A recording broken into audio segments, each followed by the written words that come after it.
Hello students, आज हम class 11th का है ना। आज हम क्लास 11th का चैप्टर नंबर 5 डिस्कस करने वाले हैं। बहुत ही बढ़िया और बहुत ही उम्दा चैप्टर है। चैप्टर का नाम है complex number and quadratic equation. Complex number यानी समित संख्याएं एवं द्विघात समीकरण। अब द्विघात समीकरण के बारे में आप जानते हैं, हमने 10th में पढ़ा होगा। जो द्विघात समीकरण इक्वेशन होती है ax² + bx + c = 0। अब बात आ रही है कि वो द्विघात समीकरण कॉम्प्लेक्स के फॉर्म में कैसे होगा। क्या होगा? कॉम्प्लेक्स के फॉर्म में कैसे होगा, यानी सभी संख्याओं में हम कैसे सॉल्व करेंगे, तो वो हमारी चीज बाद में। पहले हम चीज देखते हैं कॉम्प्लेक्स नंबर। तो कॉम्प्लेक्स नंबर कौन से नंबर्स होते हैं, कैसे होते हैं, उन्हें कैसे प्रूव किया जाता है, उन्हें कैसे पढ़ा जाता है, कैसे डिस्क्राइब किया जाता है, वो हम देखेंगे।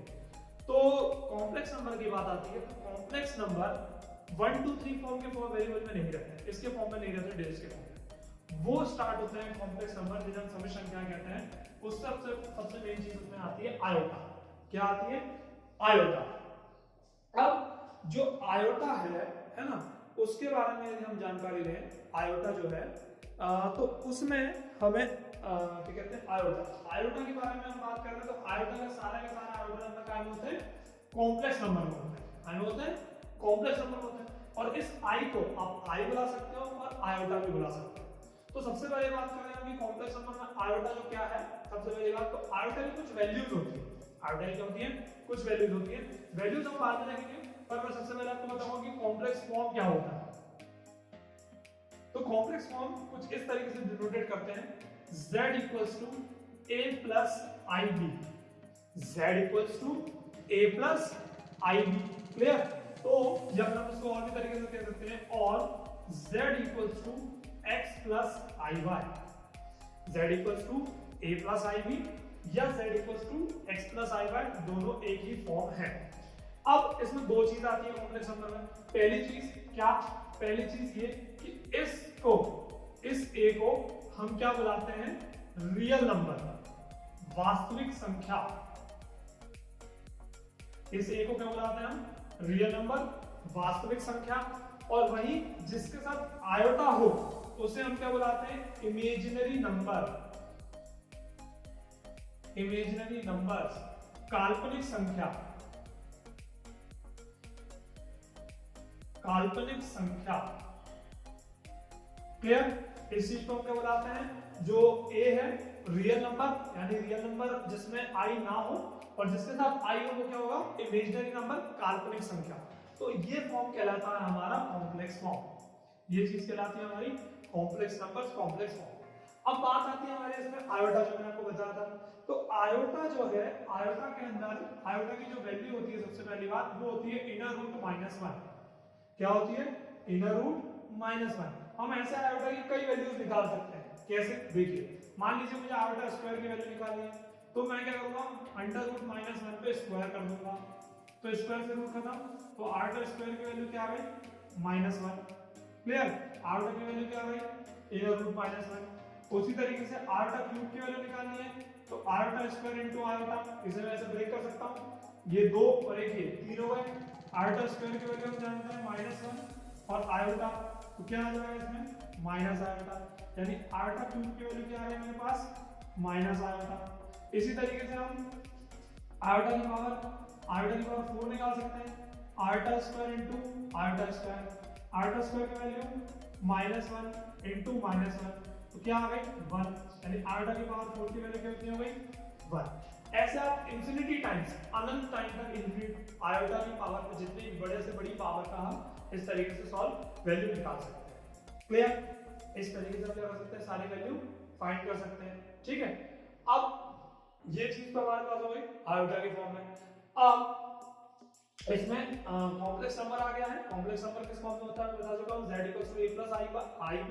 a जो है वो रियल नंबर में आएगा, वास्तविक संख्या, और b मतलब हमारा इमेजिनरी नंबर, और आयोटा तो जो भी आयोटा के साथ रहने वाला वो इमेजिनरी नंबर्स कहलाएगा, और जो बिना आयोटा के रहने वाला वो रियल नंबर, वास्तविक संख्या कहलाएगा। जब हम क्वेश्चन को इक्वेट करेंगे, इक्वल करेंगे, तो रियल नंबर को रियल नंबर से ही इक्वल करना है, और इमेजिनरी वाले नंबर्स को इमेजिनरी वाले नंबर से हमें इक्वेट करना है। यानी वास्तविक संख्या एक तरफ होगी और काल्पनिक संख्या एक तरफ होगी। मान लीजिए हमें जोड़ना है, कॉम्प्लेक्स नंबर को जोड़ना है, तो वास्तविक से वास्तविक संख्या जुड़ेंगी, काल्पनिक से काल्पनिक संख्या जुड़ेंगी, यानी आयोटा वाली आयोटा के साथ जोड़ेंगे और बिना आयोटा वाली के साथ जोड़ेंगे। घटाना भी ऐसा ही है, ठीक है, जोड़ना और घटाना दोनों ही इसी तरीके से हमें करना है। और ये सब इसमें मेन आएगा कॉम्प्लेक्स नंबर में आयोटा, तो ये आयोटा की वैल्यूज किस तरीके से आप निकाल सकते हैं वो मैंने आपको बता क्लियर, ये चीज मैंने आपको बता दी है, ठीक है ना, कि किस तरीके से आपको करना है ना। अब हम इसके क्वेश्चंस देखेंगे कि कॉम्प्लेक्स नंबर में किस तरीके से क्वेश्चंस होते हैं और क्या क्या क्वेश्चंस होते हैं, किस तरीके से हम क्वेश्चन सॉल्व करते हैं। तो अब हम क्या करेंगे 5.1 एक्सरसाइज स्टार्ट करेंगे, ठीक है। चलिए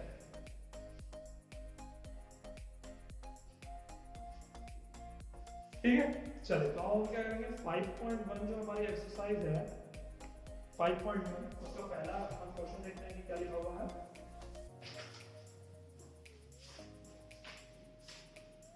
देखिए एक्सरसाइज 5.1, ठीक है। 5.1 का पहला क्वेश्चन लिखा है express each of the following complex number in the given exercise 1 to 10 the following from a to a plus ib। मतलब हमें जो भी क्वेश्चन दिया हुआ है उसे हमें किसके फॉर्म में लिखना है ना, एक्सप्रेस फॉर्म करना है किसके फॉर्म में, express form in a plus ib, यानी जो भी क्वेश्चन दिया उसको इसके फॉर्म में हमें लिखना है। क्या लिखना है, a plus ib के फॉर्म में हमें क्वेश्चन को लिखना है, ठीक है। तो देखते हैं कैसे करना है। पहला क्वेश्चन क्या लिखा हुआ है 5 आयोटा इनटू -3/5 आयोटा।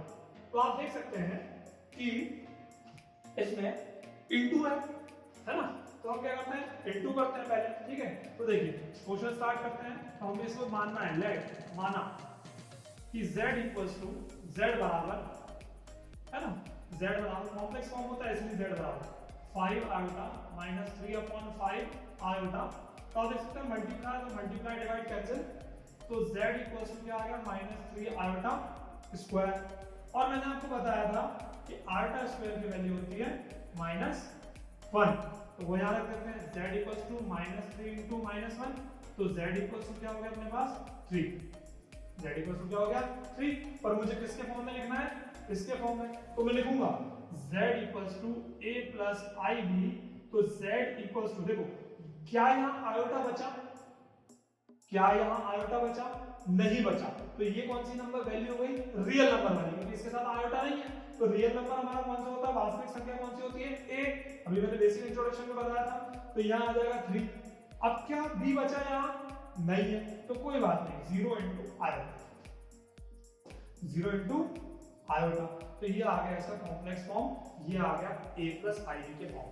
मतलब जिसकी वैल्यू हमारे पास नहीं होगी हम उसको क्या लिख देंगे 0 आई। अब वहां नहीं थी तो वहां 0 आई, क्लियर। ये हमारा पहला क्वेश्चन हो गया, ठीक, कीजिए।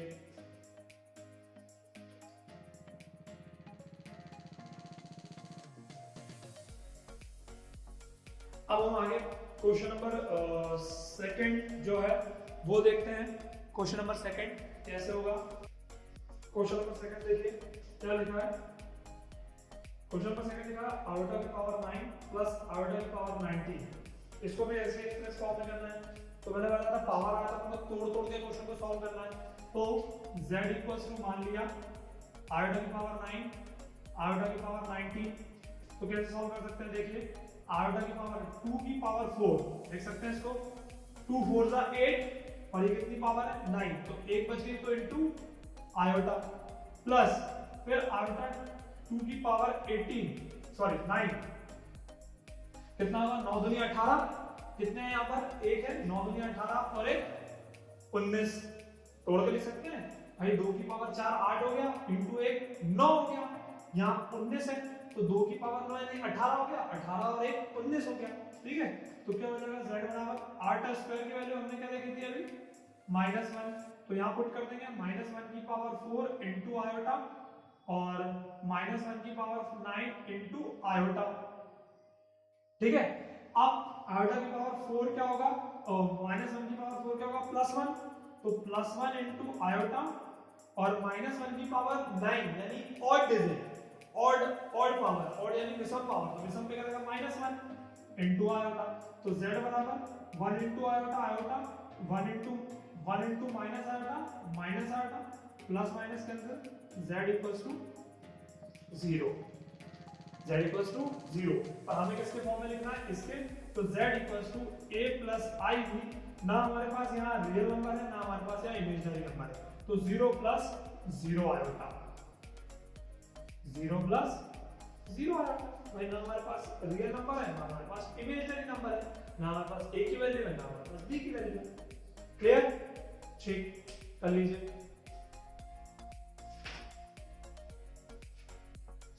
अब क्वेश्चन नंबर सेकंड की तरह जो सेम क्वेश्चन थे वो यहाँ लिख दे रहा हूं, जो सेम क्वेश्चन है, ठीक है, same question, question number third ये आप सॉल्व करेंगे, है ना, इसी की तरह है क्वेश्चन नंबर सेकंड की तरह। क्वेश्चन नंबर थर्ड के बाद आपके पास क्वेश्चन नंबर 8 है ना, क्वेश्चन नंबर 9, ठीक है, और क्वेश्चन नंबर 10, ये सेम क्वेश्चंस हैं, क्वेश्चन नंबर सेकंड की तरह है ना, इसी की तरह सेम क्वेश्चन है, ठीक है, ये आपको करने हैं सारे, इसकी तरह सेम नंबर सेम क्वेश्चन है, ठीक है।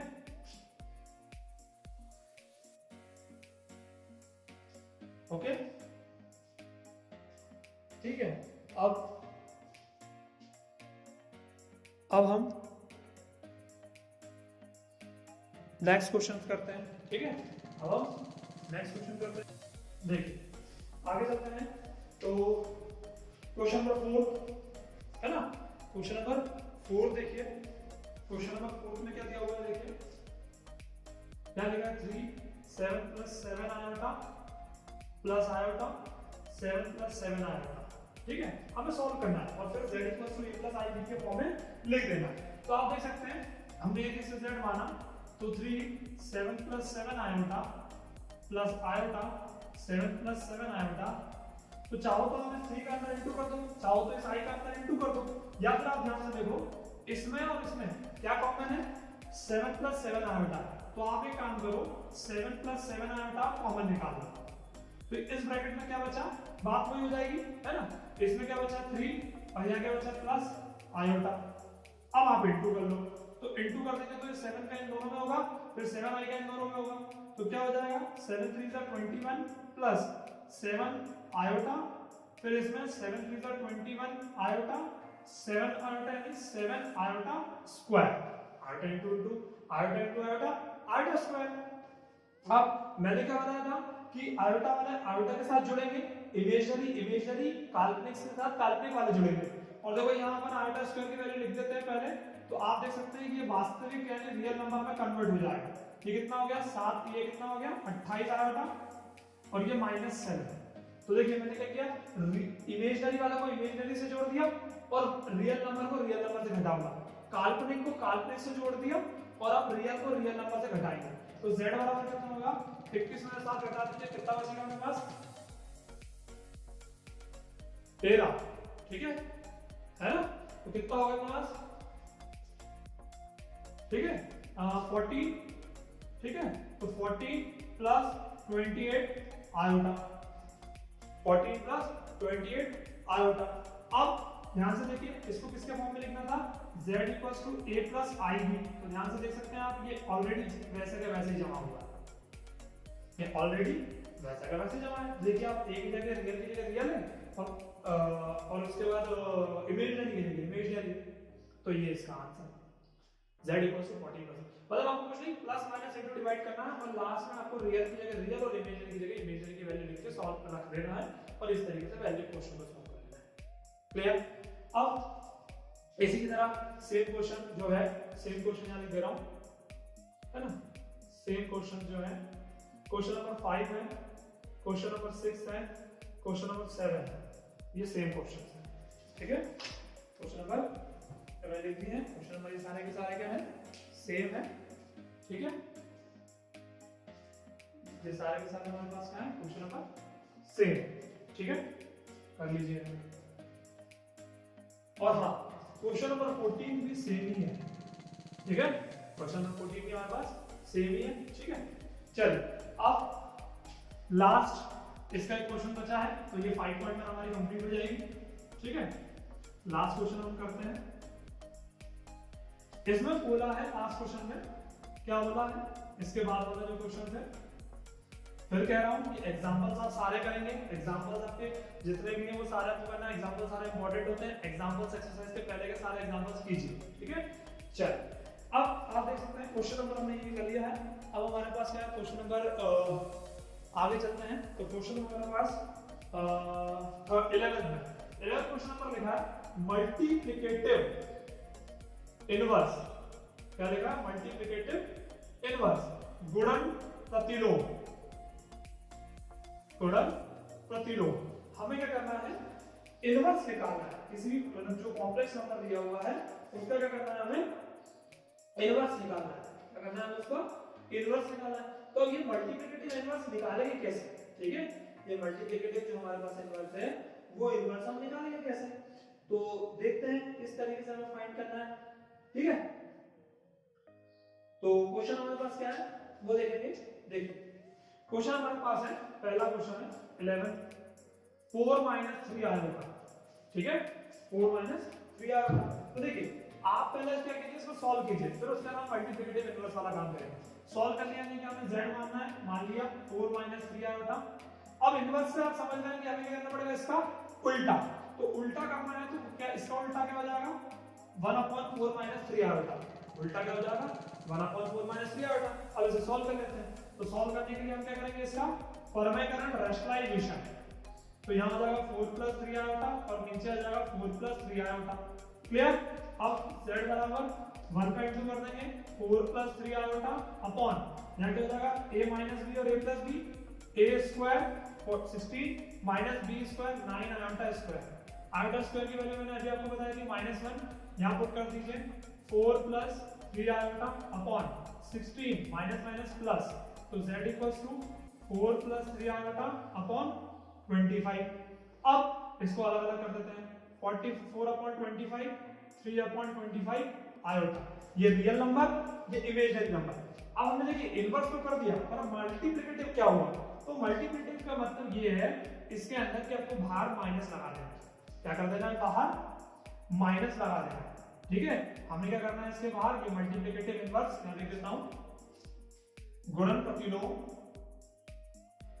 गुणन प्रतिलोम multiplicative inverse, multiplicative inverse, inverse z = minus, क्या लगा देना है हमें बाहर, माइनस लगा देना है। क्या आ जाएगा 4/25 प्लस 3/25 आयोटा। पहले हमें क्या करना है, इस क्वेश्चन को उल्टा करना है, जो कि इनवर्स लिखा है तो उल्टा उल्टा करने का हमने रेशनलाइजेशन किया, रेशनलाइजेशन करने के बाद इसका समीकरण को हल किया, हल करने के बाद रियल अलग और इमेजिनरी अलग कर दिया, और जब इनवर्स हो चुका है सिर्फ मल्टीप्लिकेटिव बचा है, तो इसमें क्या कर देना, माइनस हमें बाद में लगा देना। अब चाहो तो माइनस यहां पे लगा के सॉल्व कर लो, चाहे आप लास्ट में माइनस लगा दो, आंसर यही होगा, और उल्टा करना ऐसा नहीं होगा। तो ये चीज हो गई आपके पास मल्टीप्लिकेटिव इनवर्स। और इसी की तरह हमारे पास सेम क्वेश्चन है 12 और 13, है ना, हमारे इसके सेम क्वेश्चन है ना, सेम क्वेश्चन है इसी का 12, क्वेश्चन नंबर 12 और क्वेश्चन नंबर 13। फिर कह रहा हूं कि भाई क्वेश्चन जब आप सॉल्व करो तो एग्जांपल सारे लगाइए, क्योंकि एग्जांपल्स इंपॉर्टेंट है। जो भी पेपर्स में क्वेश्चन बनते हैं या पेपर्स में आते हैं क्वेश्चन, वो सारे के सारे मैक्स टू मैक्स एग्जांपल्स के होते हैं। तो ये आज हमारा एनसीईआरटी का कॉम्प्लेक्स नंबर चैप्टर 5 का 5.1 बेसिक इंट्रोडक्शन और 5.1 कंप्लीट हुई। अब नेक्स्ट सेशन में हम क्या करेंगे 5.2 और 5.3 है, दोनों को हम कोशिश करेंगे कि खत्म कर सकें। तो आज के लिए हमारा इतना, हमारा 5.1 कंप्लीट हो चुका है, ठीक।